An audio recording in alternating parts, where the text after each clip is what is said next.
switching positions, looking at the void in myself and feeling what's missing. Better watch the way you going, better go in the right direction. In the moment you stressing, but you gon' be counting blessings, and I know that for certain. Keep on working, open curtains, haters swerving, cause they ain't ready for your final version. Whoa. I'm never gonna give up, fall down, I just gotta get up, yeah. You're listening to the Tom Ficklin Show on WNHH LP 103.5 FM, your home for community radio. Good morning, everyone. Good morning. It's a pleasure to have Johnny Eric Williams with us, the chair of the sociology department at Trinity. You guys you're not in a university just yet, correct, Johnny? Still Trinity College? We're college. Trinity College. And Johnny, how long have you been at Trinity? This is my just completed my 26th year. So he's been around. He's been in those academic settings for a while, and even before that. So it's really, Johnny's been on before, and it's really a relief. I shouldn't say a relief. It's an inspiration and a revelation in some ways to be able to chat with Johnny, because the show, although we're more than 5 years old, I don't normally talk a lot about current events because I feel that you can find so much information out there elsewhere. And again, we get broadcasts on Mondays and Fridays, and current events change every day, every second, every moment in some ways. But on the other hand, talking to Johnny helps us to link current events from a sociology perspective, from a historical perspective, in terms of there are current events, but there are also antecedents. And sometimes we'll talk about the precourses, the antecedents. Sometimes we'll talk about our particular visionary quest. But it's all based on how do we locate humanity in this journey in this particular galaxy. So Johnny, good morning. How are you doing this morning? Doing okay. Good. It's not humid, but okay. You and I are both AARP graduates or alumni or current participants. So we've been around the track a few cycles, and also probably if we combine the people that we've known collectively that have passed away, that number could come to like 300 or 400. So it's a blessing for us to kind of just be here right now. And I like to kind of share that with folks, that not to be, you can choose how you want to feel, but in some ways there's much to be, miles to go before we sleep. Johnny, you mentioned that you've posted a few things recently that I think might be of interest to people. So let's start off with some of the things that have encouraged you to You muted, Tom. Share with us a few things that have been, there was a background noise. I'm not sure whether it was coming from me or, but at any rate, what's been tickling your fancy lately in terms of posting? Well, you know, I'm watching, I closely watch the COVID situation, but I also I've been watching the rulings that were anticipated from the so-called Supreme Court, and just the tenor of how this nation continues to spiral into basically oblivion in this kind of worship of death and destruction for the dollar. So those are the things that I try to follow somewhat. Now, given I'm a sociologist, so I mean, people should understand that as a sociologist, I see humanity or human groups as being a social construction. That is, we create these groups, but then these groups also create us. These institutions that people think are running on their own, like when people talk about the government needs to do this, well, it's not the government, it's the politicians that are running the government. They're the government and what they should be doing and stuff. So I look at it that way, and everything is political, including COVID, including the Supreme Court, including education, right? Higher education, like they just ruled today, the Supreme Court did the first ruling that the guy could go out in the middle of, the coach could go out in the middle of the field and pray in silence, and that wasn't a violation of separation of church and state. It was 63 vote, right? A 6-3. So I mean, these kinds of things, I mean, you wonder why is it going this way? And as a sociologist, I think I have a clue about why the country is going this way. And it's fundamentally is that the country has always been this way. It is a gigantic, oppressive, death machine. That's what the United States is and has always been. It has been codified into the Constitution to do so. And these corporations and these politicians and, pretty much everybody in the country is participating in this tremendous oppressive system and death-inducing system. Well, let's chat. I mean, I appreciate that as an opening. And again, I promised my listeners, Johnny, before you gave really just a clear and lucid testimony, that we are still going to try to lift up the human spirit. So we're here. So we will. So we have 45 minutes to do that. But let's talk about COVID for a second. I got my second booster shot yesterday, and even people in my immediate family are hesitant in that regard. But what's your take on COVID? People may know we've done more than a few shows on public health and the impact of us not acting responsibly. Well, one of the tremendous kind of fallacies was, and the CDC didn't do a good job, the Centers for Disease Control didn't do a good job of explaining to people that this is an airborne disease. That's the way it goes from person to person, airborne. It's not about surfaces and touching. Originally, remember, they said you couldn't touch your face, you couldn't touch surfaces, that you had to wash off, everything around you in order to stay clean, to have some kind of sanitizer to clean your hands and stuff like that. But this disease is airborne, right? Secondly, that people should be wearing masks. And people are not, because the CDC changed up its rules of talking about what was highly transmissible and what wasn't in a community. And they have these community transmission levels, which basically cloak the fact that there's high transmissibility going on, say, in New England. And right now, all around the country, if you look at the transmission rate, the country is pretty much all red and yellow. So, I mean, it's really going around. And Connecticut, I don't think, has not dipped below 8% for a while, right? So this stuff is still here, and it's an Omicron. These are Omicron variants, subvariants of Omicron, and the one that was dominating the United States up until recently, now, which is now being replaced, is BA.12, and now there's BA.4 and 5, which are even more transmissible throughout the air. And you don't even have to. You can be outdoors and probably get it. So you need to constantly be vigilant about wearing your mask. Believe me, people, don't believe what the officials at the CDC and the government is trying to tell you. They just want you to go back to work so they can make money. And basically, again, I was trying to get you to understand the death-inducing thing. Now, does that mean that I'm somehow pessimistic about our possibilities of coming out of this pandemic? No, I'm not pessimistic about it. I'm very optimistic about it. I think now we have, I know Pfizer, I know Moderna had developed vaccines that will kill BA.4 and 5. And pretty soon there'll probably be a vaccine pill that will kill all COVID, right? All varieties of COVID against variants and so forth. So that's coming down the pipe. Doesn't mean that I believe in technology. I think things can go wrong with technology. But I think that possibility is there, looking at the science itself, right? So that's a possibility.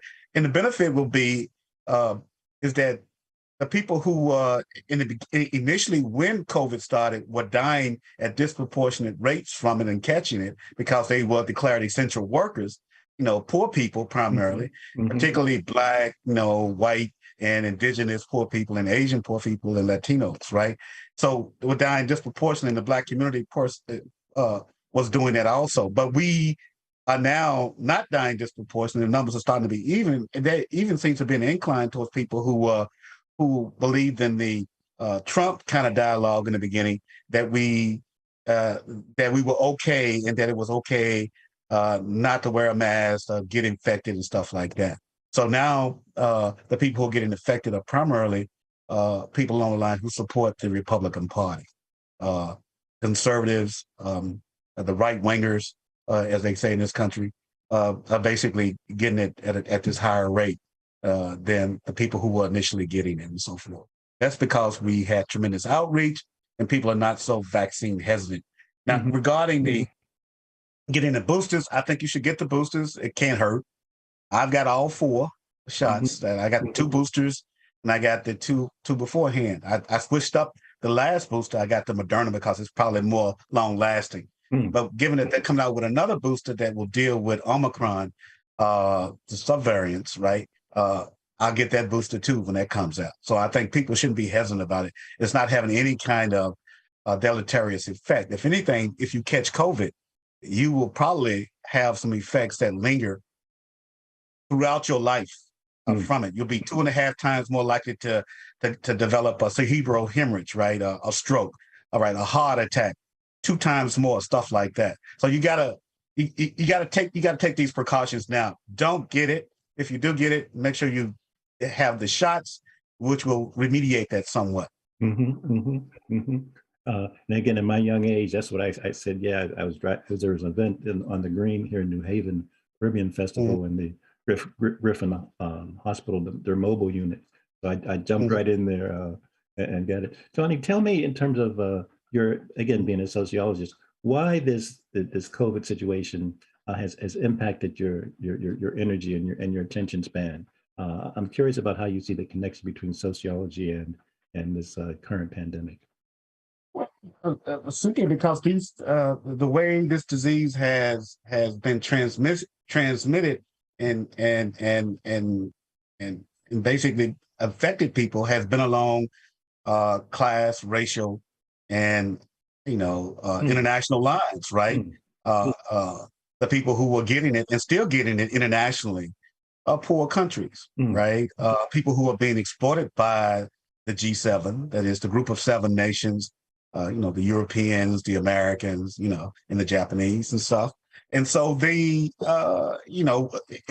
strikes my fancy to look at how it is that disease is primarily pretty much being socially constructed, right? And who gets it and who doesn't get it and so forth. I mean, look, there were some people who chances of getting it were pretty low because they could stay at home and work from home, right? Well, other people couldn't do that, right? The same thing goes on in African countries. Their healthcare systems, which are already poorly, deprived by the West in terms of medicine and stuff like that. You see what happened with them. They had a high kind of transmission rate and so forth. Even in South Africa, which is not really it's like a second, almost first world country on the African continent. It has to deal with this because of the tremendous poverty that is left over from apartheid, as well as economic exploitation that continues today from the G7 in South Africa itself. They have high rates, but they do have one of the best monitoring systems in the world for catching these early variants. And that's how we find out about it, because they're the ones who are being vigilant about it, which is fantastic. And it basically keep death rates down in South Africa and really around the world, because they alert the World Health Organization to these new variants that are more transmissible and can evade the vaccine's immunity response. So I think that's why I'm in it, because of these kinds of stratifications, right? This kind of inequality, this inequity in health, which plays out with disease. That's why I do it. Right, and how to alleviate that. And you hear this term, COVID is being weaponized, and it's really fascinating. So I appreciate your sharing that interconnectivity. Really important. Again, that's why I mentioned, although I don't talk about daily news events as much on the show, but to get to hear your iteration for the last 2 minutes, I think kind of alerts folks that when you read the news, think about the context, think about some history, perhaps, do your own research and see how it's affecting you and others, not only just in your neighborhood or in your block, but throughout the world. But let's jump to our favorite. You mentioned the so-called Supreme Court. You're not inferring that there's a more powerful court, but they're perhaps not supreme to you. But for point of this definition, we do have a court, the highest court in the land. You don't believe there's a higher court? I'm being sarcastic when I say that. I mean, look. The Supreme Court's job is to interpret the Constitution, the laws, right, for the land, right? And it's the highest point, it's really not the court of last resort. The court of last resort is the people. If the people don't agree with that particular rule or law, they can disagree and it can be changed, as we've seen in the past, right? I mean, look, our ancestors were enslaved, but they decided to add an amendment to the Constitution because the Constitution didn't recognize our humanity, and it really, even with the amendment, the amendment, it still doesn't recognize our humanity. I mean, the anti-blackness of the United States is like, I use a slang word, off the chain, right? I mean, because we're not safe, right? And so, the Constitution basically is interpreted by these people who primarily are Harvard graduates, right? Very conservative, and will interpret the law basically to fit whatever power needs, right? And that's what most federal judges do, regional federal judges as well as local judges. So they're interpreting the law as written. And the thing about law is that it's not set in stone. Laws can be changed when people need it to change. So it's a very influx thing, right? To fit the society in which people are in, right? But what's going on right now is that we have especially a guy like Clarence Thomas, who is an originalist, who believed that the Constitution as written back in 1789 is how we should be interpreting it without dealing with the tremendous transformation in context and environment that we deal with today. I mean, we don't have supposedly slaves today, right? Enslaved people, but he wants to go back and interpret this stuff in this way. Now, this is a Black guy, right? I mean, the thinking is kind of, strange to me, but he's an originalist. He believed that the Constitution should be interpreted in that kind of fashion. But how does he know? He wasn't even recognized. If he was back then, and he wasn't even in a damn room, quite frankly, right? If he was back there, he wouldn't be recognized as a human being. He would be seen as some kind of commodity, right? Property, right? So it's kind of strange that this is coming primarily from a Black guy who's in cahoots with other conservatives who are doing that to try to revert the country back to a semblance of, if you will, this kind of anti-Black, anti-Black, racial, like some people call it racial capitalism, but anti-Black capitalist imperialism, right? That's what they're doing, right? Because in some sense, I think the country, since the 1960s and 70s, we had tremendous change, right, in the country, that these guys are afraid of the changes that are coming, and they think they're losing their grip on power. And Clarence Thomas is a facilitator of that as a, he calls himself Black, but, I don't know. Well, he doesn't have a Black consciousness. Let's jump, if you will, to January 6th. I mean, it just seems to me, as you were talking, that a lot of it resonates in terms of what we've seen thus far regarding the reporting on January 6th. Any comments on the so-called attempt on January 6th? Right. I mean, when January 6th happened, I mean, it was clearly, for me, it was an insurrection. We can use the legal term. So you can basically call it a seditious conspiracy.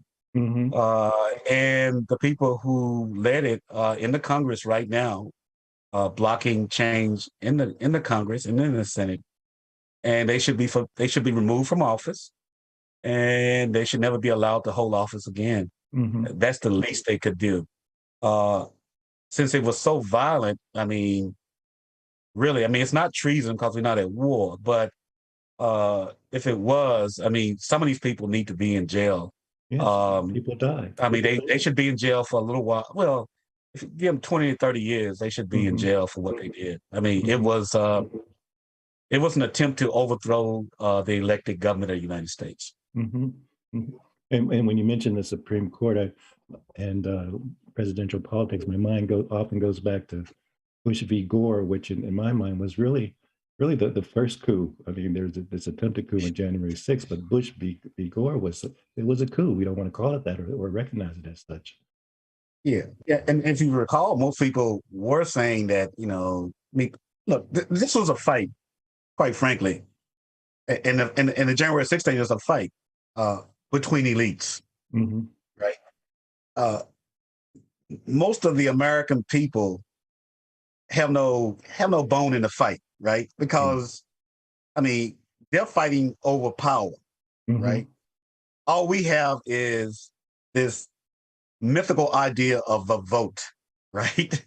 Right, which basically is there for us just to rubber stamp and say, yeah, we agree with your candidate that you found, that you put up that will support your interests and not ours, right? So George Bush, HW, not HW, but George W. Bush's kind of like, empowerment by the Supreme Court was a fight over power, and the Supreme Court sided with, that side of the power struggle, right? And so we got to constantly keep that in mind. Now, the court of last resort, the Supreme Court of the United States, is the people. If the people say, no, we will not recognize this law, it has lost legitimacy, right? So fast forward in your mind then in terms of the abortion issue, and the latent. But clearly, abortion will not be completely done away with. States have usurped, states have been given control to do what they want with that. I think that's problematic. The Democratic Party had a chance under Obama to codify it into law, didn't do it with their supermajority. They want to do other stuff, right? And so this is how I say they put the people last, right? Because it's a power struggle between them. They're looking at their own interests more so than the people. The politicians serve themselves, not the people, right? And so what's going on with this is that abortion has been the law of the land for 50 years. This is generational. That's been generational shifts in thinking and context. And there's new technology, the after morning pill, right? The French first developed it, and now it's in the United States. You can get it anywhere. You can buy it online, stuff like that. So, but this is really an attempt, quite frankly, right? As far as I'm concerned, a big attempt, much like the Israelis do in Palestine, right? Is to control white women's bodies, because the birth rate for white women is approaching zero. That is, they're replacing people who are dying, but that's about it. It's not growing. The people who are replacing more than just people dying, everybody else who are not the white people, not the white women, right? So they're having their kids, right? 60% of the abortions in the country are by white women, right? 60%. So this is a fight to get these white women to bear kids so that they can replenish the whiteness of society, the white, so-called white race of the United States. So that's essentially what it is in a nutshell, right? To control their bodies in order to reproduce more babies, right? So, and then it's also about, economic control, political control, all these things come from it. So when I look at this abortion thing, it's like a half victory really for them, because I think the country is, eventually it will be codified into law. I think there'll be enough division and enough people leaning towards the other side of saying abortion should be a recognized right. Look, the right is this: the right for women to have bodily autonomy. The same kind of right that Black people have been fighting for too. Bodily autonomy. We have been violated consistently, even to this day, by the established white-dominated institutions, mentally and physically. Our bodies, right? It's like Dorothy Roberts wrote a book about killing of the Black body, right? This is what we're talking about, right? And so when I look at abortion, I'm thinking the same kind of thing. This is a fight for bodily autonomy from primarily white elite men. And certainly the dissent by Sotomayor, with the female justice was really so cogent and if not confirmed, elaborated on your thesis from her dissent. Really fascinating. Really fascinating. Yeah, I mean, she's ran. But when you look at these dissent, just like you look at the one today in prayer, where they were dissenting, the three who are always dissenting with him, is that you will see that they're laying the groundwork for how it is that it can become law in their dissent. A lot of people don't recognize it. I read the dissents a lot because they're telling us this doesn't jive with what precedents, that is, what has commonly been known and what is commonly accepted in society, right? And that the law has to adjust and change, just like all our institutions do. As I said, I'm a sociologist, right? The world in humanity, we're constantly evolving and changing. We're in flux, right? And the law is too. It is not going to be static. It's not going to just remain the same. It changes. If it remained the same, Tom, we'll still be enslaved. Right? So these arguments put forth by these other justices just doesn't, it doesn't stand the test of just the factual kind of way of looking at the world and how it works, right? With humans involved in transforming it. Because we are in control of transforming our world. We can make this world a different place than what it was back in 1789. Right? Chat a little bit, and I agree totally, Johnny. Chat a little bit about, September will be here. I'm privileged and feel really good about the fact that I have young people listen to this show. So there are folks that will be entering college campuses for the first time this August, this September.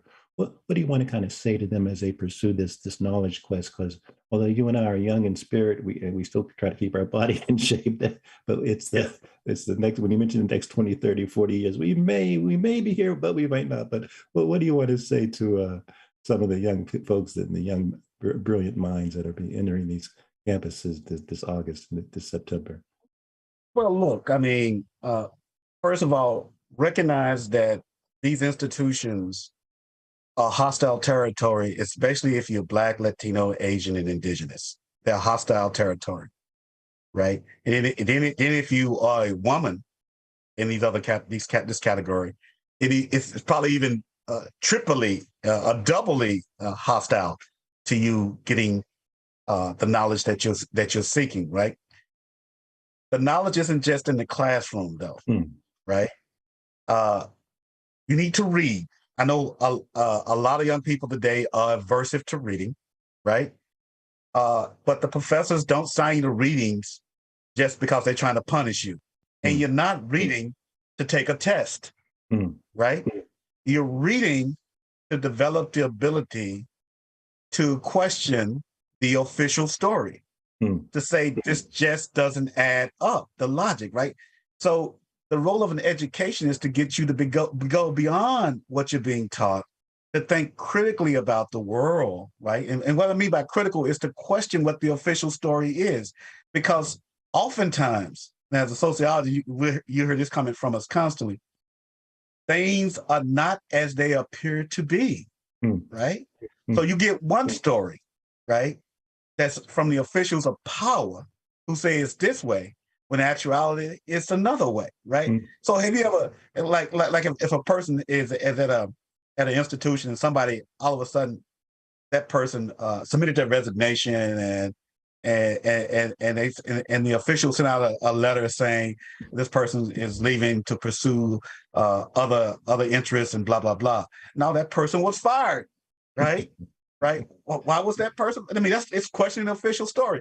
So when you're in college, you're trying to develop that skill, right? To look at the facts, not your opinion. Opinions are not facts, right? What are the facts? What is the pattern empirical evidence saying to you about what is actually happening? Not what people say they are. For instance, I know people may get mad when I say this. Barack Obama and his Attorney General, Eric Holder, when Trayvon Martin and then Gray was killed down in Baltimore in the back of the paddy wagon. Yeah. He was talking about, oh, we're going to go and we're going to redo this thing. We're not going to give military grade weapons to the police. Right now, I'm in a class with my students in a political sociology class, because I look at political sociology deals with power, who's wielding power, right? And you ask, okay, who has the power to put a narrative out there to say that the response to what happened to him was violent? I'm like not violent, but the response, to what happened, the kind of protests, right, which they burnt down a CVS. Obama called the folks who did that thugs, right? But it's not true. They're responding to the fact that they're being over policed and they have no bodily autonomy because the police don't see them as people, right? Right. So, and so one has to think like this. So why don't they see them as people? Because the country itself, fundamentally codified into the Constitution itself, is fundamentally anti-Black, right? And people don't want to see that. And so they did invent something called inclusion and equity and diversity and get you to think that somehow you are recognized, that you have some power, but in actuality, you have nothing. It's all a good hoodwink for you, right? Meaning that you've been snookered, right? Right. So you're not being included. You're not being recognized as fully human, even when they say that you are. So you're being gaslit. It's gaslighting. That's what it is, right? That's how you think, and that's what college students need to do. But let me say this, young scholars, though, is that a vast majority of my colleagues in this profession are servants of power, not the people. Okay? They're not going to be serving the people to create the change that we seek as a group collectively to make a better world that's devoid of this kind of violent machinations and exploitations and domination, right? We need professors who are willing to side with the people. But I can tell you, young people, that there ain't that many of us. I'm sorry to tell you, because most of us are afraid, or most of us take that dollarism very seriously. We want the careerism and the accolades of power. And Johnny, just continue that theme a little bit. I want to give you a chance to pause to mention a few books that that you really hold in high esteem, that some of the students might want to treasure, regardless of what their curriculum or course selections might be, as they can bolster their armor and pursue more of a clean, critical lens. What kind of books do you recommend that come to mind? Three or four that you'd want to suggest for folks to. Well, when I was a grad student, the books that stimulated my mind big time was the autobiography of Malcolm X, edited book by Barbara Smith called Homegirls, dealing with Black radical feminism. And then the Cumberland River Collective statement, not a book, but a statement, I think is very critical, that people should read it. Then the next book that came to mind was Frantz Fanon, The Wretched of the Earth, and then Black Skin, White Mass.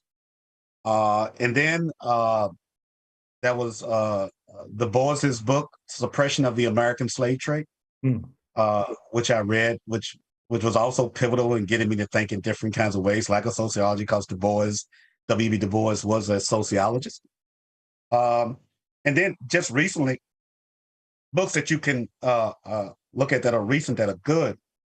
I really like this book by Christina Sharp. It's called In the Wake. In the Wake. In the Wake, right? And there's another one by Ronaldo Walcott called The Long Emancipation. And then there's a little one by him called On Property.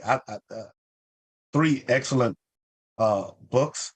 And then if you really want to take off and you want to read stuff about how capitalism and racism works, and this kind of contract, is this book by Charles Mills called The Racial Contract, which is very, very good book and very important book, a seminal book that one can read. And there are others, but those are the ones that I can think of right now. Let's linger on Charles Mills for a little bit. He passed away a few months ago, I believe, and there have been a few symposiums to celebrate his. I think he's been gone almost a year now. So almost a year now. Yeah. And there's been a few celebrations and symposiums to kind of remind people of how deep his thought is. What attracts you to him, and what do you admire in his academic journey? Well, I mean, for the he basically, I'm a political sociologist. He's a philosopher, was a philosopher, but his work is very political and sociological, right? He reminds me somewhat of this colleague of mine and friend, Tommy Carey. He wrote a book called Men Not, which I would recommend to students too, to read Men Not, about the, how often Black males have throughout history have been raped by the powerful. Literally, I'm talking about rape, not just, it's not acknowledged. Everybody think only about Black women being raped, but there was also the raping of Black men when they were enslaved, and even after enslavement in prison and so forth. But Charles's work reminds me of Tommy's work, as well, because they're being political, they're challenging, and they're telling you this is the way the world is. The concept that stuck in my head about this idea of a contract that they had, these Europeans created in these Anglos in North America and South American places like that, was a contract between European people where they became white, right? Mm-hmm. Even if they didn't have property and stuff, right? Mm-hmm. So, and to talk about how it is that over time is that they made that so taken for granted, their whiteness, they don't even discuss it. And then they claim to be epistemologically ignorant about it, Mm-hmm. when in actuality, they're not ignorant about it. So he calls it the epistemology of ignorance, right? I like what one of my colleagues at UConn uses. I know it's not his original work. I think I cited it in my own work, who came up with the original term, but it's the epistemology of ignorance. So ignoring ignorance, that they want you to ignore it because they want to ignore the fact that they're white. It's this idea that if you call somebody who say that they're white, oh, you're white, they don't like that. They want to be seen as Heather or John or something like that, but not identified as white. But with you, the black professor or the black this, they're just a professor. You see? So whiteness itself is oblique, right? It's there, it's cloaked, but it's assumed to be a professor who is white, a nurse who's white, and stuff like that. So that's why I like Charles Smith. Oh, that's why I like Charles. Excellent. Just as you were talking, my mind went to the 1619 project and the response to it. Talk a little bit about how you when you see that. I guess it's been maybe 2.5 years now. The response to really true education and transparency from a 1619 perspective.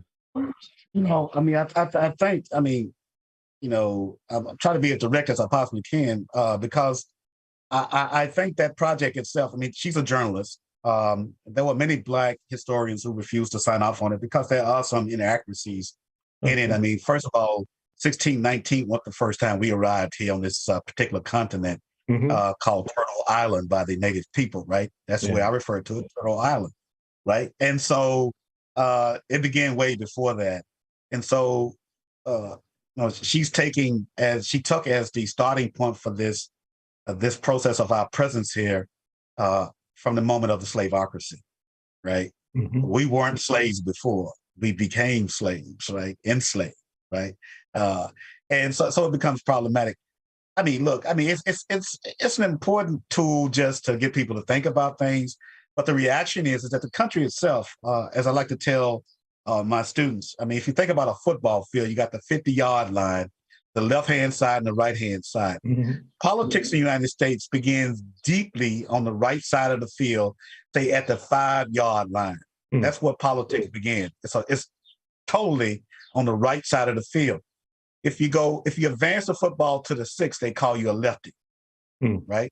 It never reaches the middle. People in the world look at the United States and say, the liberals, those are not liberals, those are right-wingers, right? The Democratic Party, right? Right. So the moderate, the 50-yard line, and then get the people past that who are lefties, right? What they call lefties are people who believe in the people. You can call me whatever you want to, whatever floats your boat, but I side with the people, right, at all times. And so these folks on the other side, the right-hand side, they're going with the power dynamics, right? Who has the power, and they're looking out for those kinds of interests. So you need to think about this stuff in this way. Is that her book basically begins at the 6-yard line, right? And not a book, but her whatever the thing called 1619 Project, right? Yes. It begins there for me. So I don't see it as being. But even in spite of its perhaps its minimal authenticity, what about the blowback and the conservative right opposition to it? What are your thoughts in that regard? I was trying to illustrate with that kind of analogy is that when you go to 6-yard line, you're being ridiculed because you're going beyond the extreme right, right? And so, So just imagine, what's happening throughout my career is that. When I'm speaking the way I'm speaking to you now on the radio, is that people go, he's wrong, he's this and that. They bring forth no evidence. They have opinion, right? How they feel, but not the facts about the country.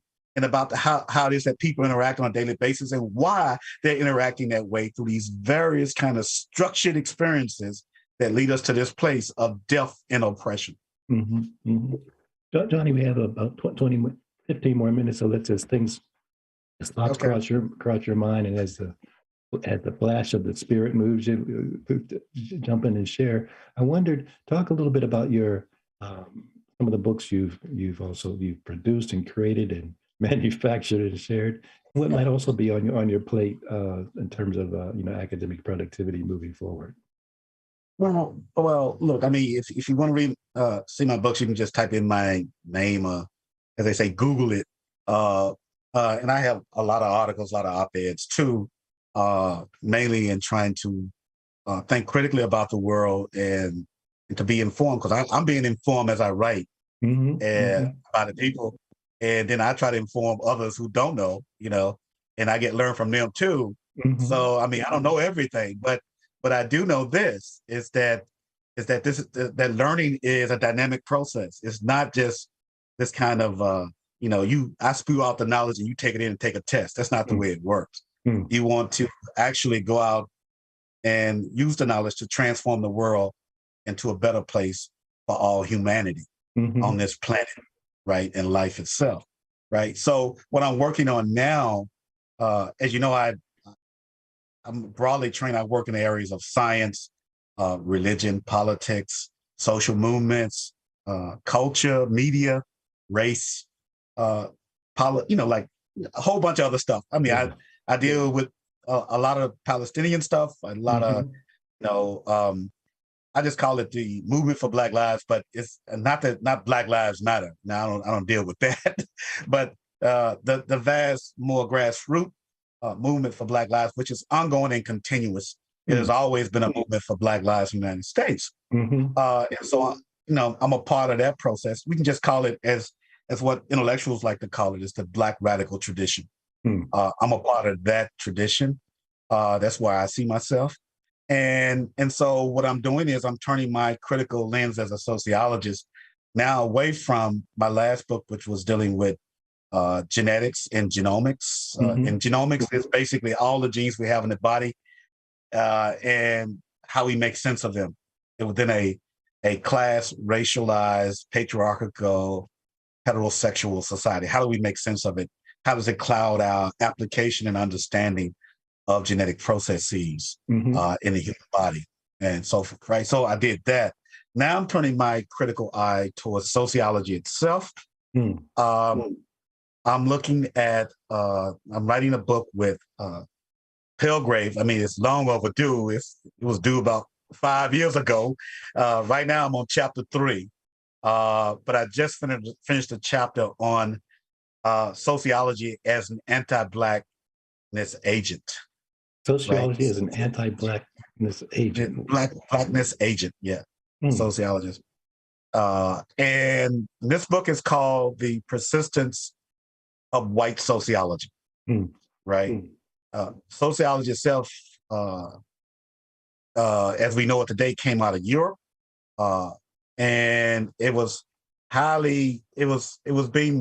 informed by imperialism and colonialism, and how to make sense of people who weren't European. And it was pretty much this idea of Europeanness being superior to other people and so forth. So sociology's thinking and theorizing and understanding is still influenced by that process, I'm arguing.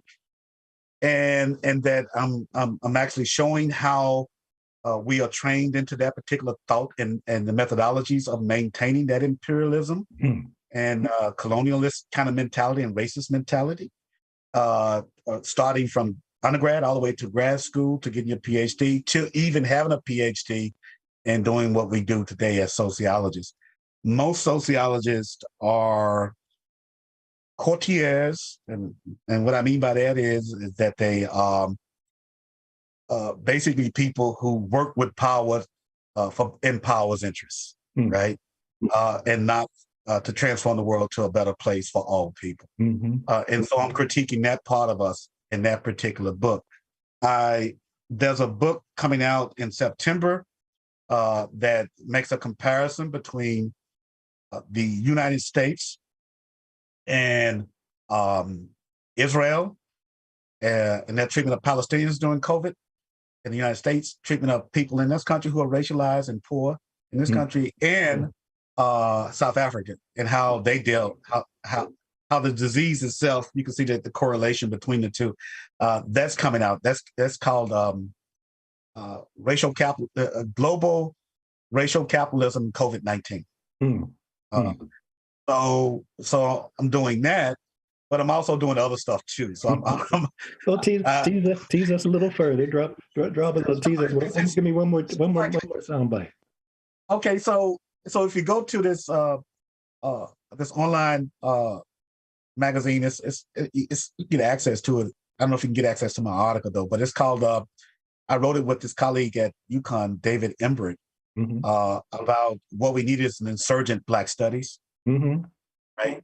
At this particular moment, because I'm also critiquing Black studies, a discipline that basically emerged out of protests that began in San Francisco and spread across the country, saying that we need to be included in academia, get our own understanding of the people, diaspora, as well as the African continent. How that has now been whitewashed and is not an insurgent Black studies anymore. It's more confined to people being careerist and being concerned with their own kinds of accolades and not producing knowledge in order to transform the world in the interest of first Black people, but in African people, but for the people of the world, humanity itself. So it's not doing that as much as it used to. Matter of fact, it's very much not doing it at all, you know. And so that's what I'm trying to do now with some of the remaining time that I have as a professor, you know, because I'm getting old too. But even after I finish up, I want to continue kind of pushing this kind of critical kind of analysis of us. I mean, because we need to be reflective about intellectuals and scholars and how we are part of this matrix, as Patricia Hill Collins called it, of domination, how academics help to facilitate it. Lift up, we have about 8 more minutes, Johnny. So as you know, we'll keep on talking until Harry plays the music. But just as you were talking, my mind went to Harold Cruz and the crisis of the Negro intellectual. And the crisis of the Negro intellectual. Yeah, and Harold. So chat about that. I mean, I think it came out in the 60s or early 70s, and this trying to be authentic in ourselves just continues to be a worthy impulse for truth seekers such as yourself. Well, look, I mean, Harold Cruz was just picking up where, say, Richard Wright tried to pick up. Langston Hughes, they're doing the Harlem, so-called Harlem Renaissance, right?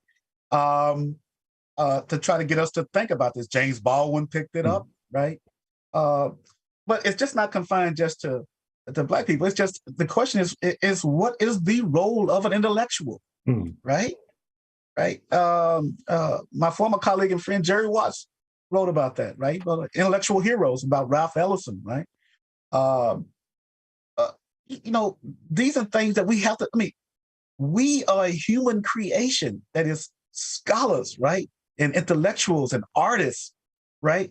I mean, it just, it blows my mind how these celebrities who you think are with the people are actually, they're just courtiers, right? They, you know, Tyler Perry, a courtier, Oprah Winfrey, right? Courtier. I mean, they are not trying, you don't put your trust in them. It's just like putting your trust in a politician, right? Never put your trust in a politician. The politician in the United States is always about the politician, right? Put your trust in the people being able to transform the world. And this is, I think, Harold Cruz picks up on this a little bit, right? But I'm more in line with people like Amilcar Cabral, right? And Nkrumah, right? Fannie Lou Hamer. I mean, that kinds of critiques, Malcolm X. I mean, those are people who I want to look at. I mean, the intellectual is political, even though we try to refrain by saying that we're not, by claiming that we're objective. What a crock, right? I mean, By claiming we're objective, we're saying that we're political in the interest of the powerful, right? Nobody can be objective. We're human beings. We are creations of ourselves. We create this world. This world create us, right? That's what people don't get. And so when you think about the intellectual needs to be pivotally involved and commune with. Notice I'm not saying tell people what to do. And commune with the people, working with the people, right? Because the people have some idea what they need to do. This is a dialogue. This ain't no doggone vanguard. This is a dialogue between the people who know how to survive in this environment, right? And how to change it too, right? I'll say this one thing. I tell you how this worked out here in Connecticut. I remember I was in the Occupy movement in Hartford and in New York, right? I remember testifying for the minimum wage. We were fighting for the minimum wage increase to 15. Remember that day, those days, right? Now 15 ain't even that, right? But so, and I was called to testify in front of the labor committee in Connecticut, down on at the Capitol. And I noticed one thing, and I pointed this out to the legislators. I said, just notice who you invited to speak here. There is not a working person who depends on minimum wage in this room speaking about why they can't make ends meet on $15. You know what the response was, Tom, when I said that? The person who was the chairperson of that committee, right, started cracking jokes after they heard me. They were, talking about, oh, you should go back and wash your tent off about the Occupy movement because we camped out, right? It's like, these are the kinds of people who are looking out for people who are on $15 minimum wage trying to make ends meet. Making fun, cracking jokes, not being serious about helping the people, right? And this was under Daniel Malloy's administration, who decided that he wanted to do things incrementally and not link it to inflation, right? So you won't have to come back and increase the minimum wage. Right. So the inflation rate now is 8%. If you link it to inflation, the minimum wage will go up by 8% to keep up, right? They didn't do that. Right. Yeah. Got about 2 more minutes, and I guess again something might be crossing your mind that you want to share. Sure. I can only tell you this. You say, do you want to be uplift? I mean, look, I'm uplifting you with information. Indeed, right? indeed. Right? Information is power. And the fact is, it may look like it's bleak right now, right? But it isn't. This is a moment of tremendous transformation. What is it that I think I posted this somewhere on social media about Thelonious Monk, that it's not always night leaves light, right? So it's the darkest before the dawn, people. This is an opportunity for us to transform the country into what we need it to be. These people are greedy, they're mean, right? The people who are ruling this country, and they need to be checked by the people. This is the court of final resort. We are. And let's do something about it and quit being complacent, right? We got to do something about it, right? I'm trying to do what I can from where I am, doing what I'm doing. You can do what you're doing. I take to the streets too, right? I try to work through things and so forth. You can do them too. Every little steps is a big step. Every little step adds to the mountain of energy going towards transforming the world into our beloved community. Harry, that's a wrap. I don't want to say anything. I just want people to kind of digest and hear what you just said, Johnny. And just once again, just deep thanks for being with me and sparing the time. And thank you for giving me a voice on this frequency. So we will do it again. Absolutely. Thank you so much, man. All right. Hi, brother. I got another rhyme, another rhythm for y'all to listen. I'm never quitting on my mission. I'ma roll with what I'm giving. Got some ambition, this new edition, filling positions. Looking at the void in myself and feeling what's missing. Better watch the way you going. Better go in the right direction. In the moment you stressing, but you gon' be counting blessings. And I know that for certain. Keep on working, open curtains. Haters swerving, cause they ain't ready for your final version. Whoa. I'm never gonna give up. Fall down, I just gotta get up, yeah. Cause this is my road. Less camera action already.